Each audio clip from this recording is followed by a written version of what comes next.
অনেক বছর হলো এখান থেকে চলে গেছি। আপনাদের বোধহয় ঠিক আমাকে তেমন মনে নেই। ঠিক মনে নেই তা নয়, তবে আমার কিন্তু আপনাদের ঠিক মনে আছে। আপনারা তিন ভাই মিলে মাঝে মাঝে আমাকে এমন পেটাতেন না। বাবলু, এই আমাদের মিনু।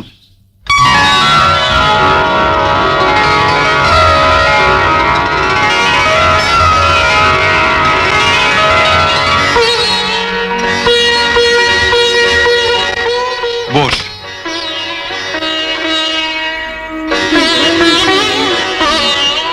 যে শাড়িটা তোমার জন্য নিয়ে এলাম সেটা পরে এলে না কেন?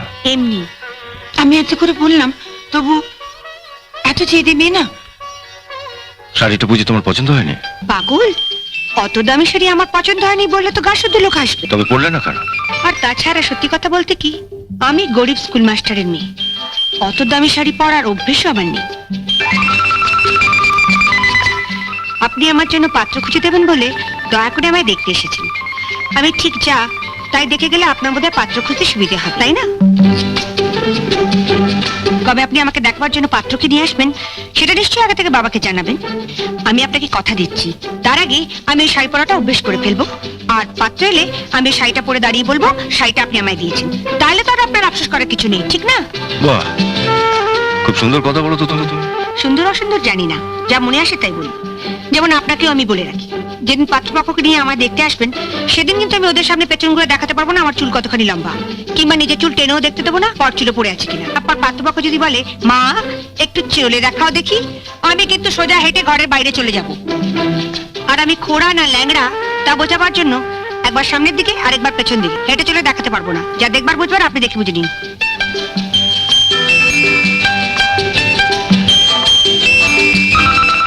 বুঝলেন তো?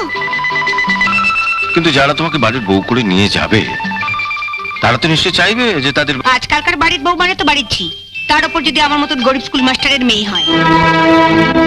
আমি তার বৌদিদের মতন কপাল নিয়ে আসিনি কে যে বাড়ির বউ হয়ে যাবো সে বাড়িতে আমার মতন একখানা ননদ থাকবে যার কাঁধে সংসারের সমস্ত দায়িত্ব চাপিয়ে দিয়ে আমি বৌদিদের মতন পটের বিবিসে যে গায়ে হাওয়া লাগিয়ে বেড়াবো। বৌদিদের উপর তোমার খুব রাগ দেখছি। ওসব রাগ টাগ বুঝি না, যা সত্যি তাই বলছি।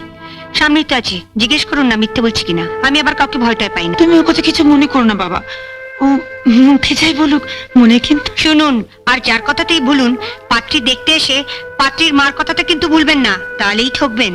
মিনু, প্রত্যেক মাই কিন্তু মেয়েকে বিয়ে দেওয়ার আগে পাত্রপক্ষকেই একই ধরনের কথা বলে। ওই যে বড় বৌদি বিয়ের আগে মা বাবার সঙ্গে আমিও বড় বৌদিকে দেখতে গেছিলাম, তখন বড় বৌদির মা বললে আমার মেয়ে খুব শান্ত, সাত চড়ে নাকি মুখ থেকে রা বেরোয় না। অথচ এ বাড়িতে আসার পরে বৌদির চিৎকারে এ পাড়ার যত কাকপক্ষী গুলো সব এ পাড়া ছেড়ে দিয়ে ওই বামুন পাড়ার বট গাছাতে পাশা বেঁধেছে। কি হচ্ছে কি? কি হচ্ছে মানে? আমি চুপ করে থাকবো? একটা বাড়ির লোকের সামনে বলে কি না আমাকে? আচ্ছা তুমি বাকি, দুটো জগন্নাথের মতো দাঁড়িয়ে আছো। চলো চলো, চুপ করো। বলে কি না আমি চেঁচাই না। নিন, এবার কানে হাত চাপা দিয়ে মিলিয়ে দেখুন সেদিন বড় বৌদির মা কতখানি সত্যি বলেছিল।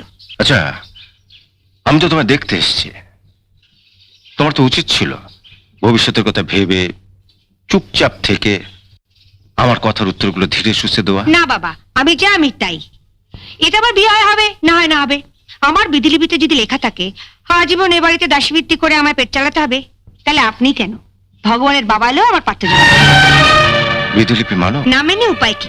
এই ধরুন না, আপনি আমাদের বাড়িতে থাকতেন, আমার দাদাদের সঙ্গেই পড়তেন, আমার বাবাই আপনাদের চারজনকে পড়িয়েছেন। কিন্তু আজ আপনি কোথায় আর আমার দাদারা কোথায়? আপনার বিধিলিপিতে ছিল আপনি বড় হবেন, হয়েছেন।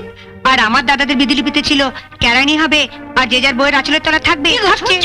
মা, মিনু কিন্তু অত্যন্ত বাড়াবাড়ি করছে। তার চেয়ে বলো না মিনু আপনি সত্য কথা বলছে। না না, বলছি তার একটা কারণ আছে। আমি যে বাড়ির বউ হয়ে যাব তাদেরও তো এ বাড়ির লোকগুলো চরিত্র জানা দরকার। কি ঠিক বলছি না? বৌমা, তোমাদের মধ্যে কেউ যদি একটু চা করে নিয়ে আসে।